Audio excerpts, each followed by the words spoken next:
Hi everyone, welcome back to RapidAML's YouTube channel, your go-to place for everything regarding AML. We have covered a lot about what to do in AML compliance, but today we are flipping the script. In this video, we will discuss common AML compliance mistakes and more importantly, how to avoid them. So let's get started.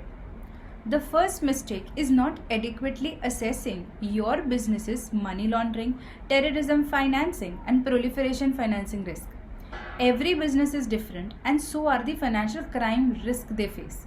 AML measures can only be effective when they address the unique financial crime risk that you are exposed to. The strategy to avoid this mistake is to conduct a multidimensional enterprise-wide risk assessment, or EWRA for short. For this, you need to consider multiple risk factors such as customers, geographies, the products and services offered, delivery channels, and much more. A well-executed EWRA ensures your AML measures effectively target your risk exposure while also optimizing the resource allocation by focusing stronger controls on high-risk areas. Let's now move on to the second mistake. The second mistake is not utilizing tailored customer risk assessment, or CRA parameters while assessing the financial crime risk a particular customer may pose to your business. CRA helps you categorize customers based on the degree of the financial crime risk they pose to your business. When you know the degree of the financial crime risk your customer pose, you can adopt AML measures accordingly. The solution to this is simple, and it flows from the first solution that we had discussed.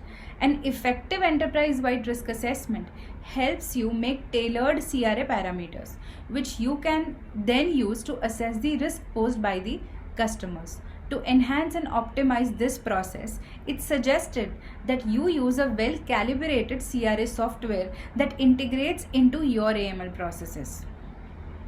Now, the third mistake is obvious but often ignored.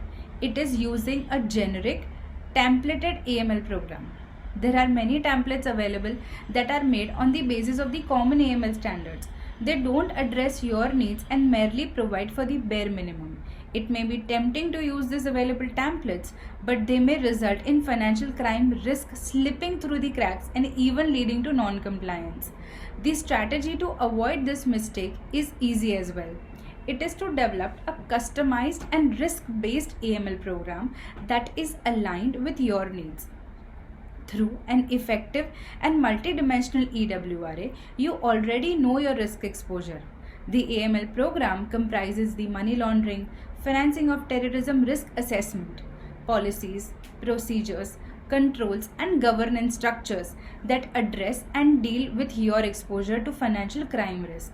It also helps you implement the risk-based approach, which works on the philosophy, the higher the risk, the higher the controls. Now, the fourth mistake is not conducting regular role-based AML training for your employees. When your employees are regularly trained based on their role, they can perform their responsibilities better and contribute effectively to your AML processes. The employees are your defense against financial crimes, and strengthening your defense results in a robust AML program. The fifth and the last mistake we'll discuss today is inefficient oversight over AML compliance processes. Businesses needs to appoint a dedicated AML compliance officer to oversee and lead their AML program. The AML compliance officer must be given adequate powers, enabling them to play their role effectively. Further, the senior management of the business must set the tone of compliance from the top and play an active role in the business's AML compliance journey. If the business is a part of a group, ensuring group-wide oversight is also important.